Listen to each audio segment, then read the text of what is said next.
kombo ya tata ya mwana pe tata Molimo Santo na bandeko na biso banso bafutiste na mokili mobimba.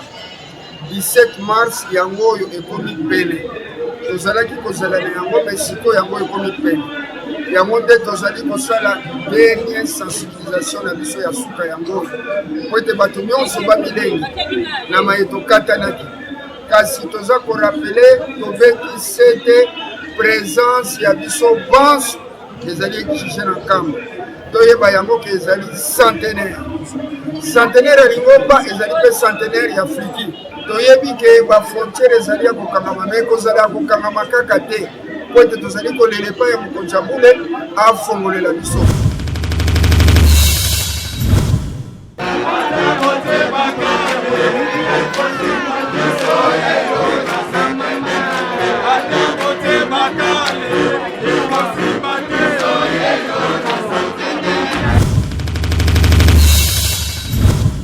Na yango wana uniforme na yo bongisa bepolete nakanisi koza komona bepolete yango nde ezali ya kolatama na mokili nyonso bepolete eza deja disponible ezali na poto ezali na RDC bopase bacommande na bino pour que bolata yango na nkamba yeliselemi. Na combattre dans le Monsanto en tant que président de commission, nous allons attirer attention à la sur Mokili Mobimba, toyebake mikolo ebelemi, mikolo Cécilie. Ya yambonano $10 dans Mokonza Boule. Les seigneurs responsables nous ont un rendez-vous important. Ya koyeba ko saspe $10 dans Mokonza Boule.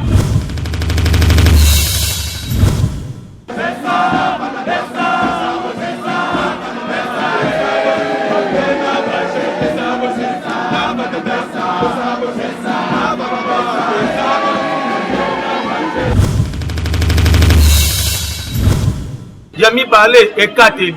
Feti tata Mokonza Boule tozaki na kata Yeluselemi abito mokumba ya kolesa Yeluselemi nyonso. Santa Lingomba, Santa ya Afriki.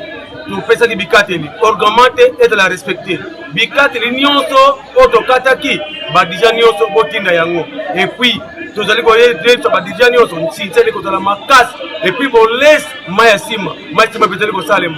Tobosa na te maimanso auto rappeler bikate siko pour bikate lite bo era ngo siku vidi kinshasa buto na kadija na bino so te katilite boko voyager te bepouse balonga na biso bafutile ba épouse de mokili mobimba bozana mukuma munene ya kolesa Yeluselemi bozati bikate boko kisa yango na ba kontra bino pote bino ne boko lesa biso na kati Yeluselemi moko atikala te mutuza futa tike na ye pe abongisa $10 na ye pe bozala ntinzani ndenge bosalaka ngone passé turo yo bosango sutu ya koleka biso baso tolandi maloba ya président général na président commission non ya fiki RDC biso tobengi ngo ba recommandation.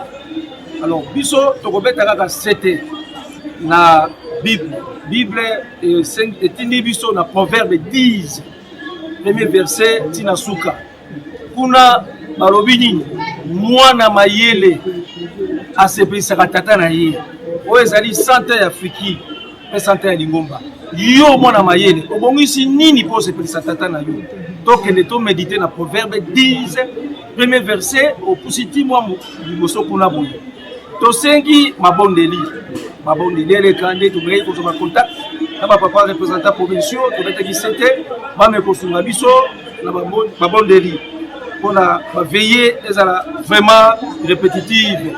Tosengi également organisation matérielle, tosengi appui à Lingomba au travers de la représentants provinciaux tozali na bango ensemble awa. Voilà en quelques mots oyo direction nationale Afriki ezo senga na 26 provinces. Toza kozwa ba engagement ya mituka tokokota na nkamba suka le 15 le 16 ba cérémonie na biso ebandi tobandi le 16 toza na nkamba le 17 toza na nkamba le 18 toza na nkamba le 19 toza na nkamba mutuka moko te ekobima le 19 donc bozozwa ba engagement na mituka na bino boyeba ke le 19 mutuka moko te ekobima tokobima biso banso à partir ya le 20 soki bozosala programme que centenaire ya Lingomba ekuta bino na nkamba boyeba komibatela boyeba mpe kobongisa programme na bino tozokokende nkamba te na fete na biso mpe totikala kuna po tetumisa tata molimo santu te soki boza na programme ya kotikala na nkamba po ete fete molulu le 6 avril ekuta bino bomilengele ndenge nini bana na bino bakolia me tolobi yango tokobima biso banso a partir ya le 20 na ntongo me soki tata mokonzi abola kopesa bakupe le 20 tokobima na butu te suka 17h tofandi barriere kokangama suki koyela biso suki te na motu na yo mandefu kata yango po ete tokomema barasoir biki te me tokozongisa yo na barriere soki ozali na suki ebele to ozali mandefu bonne fête na biso banso baafrikiste mpe boyei malamu na mboka Yerusalem.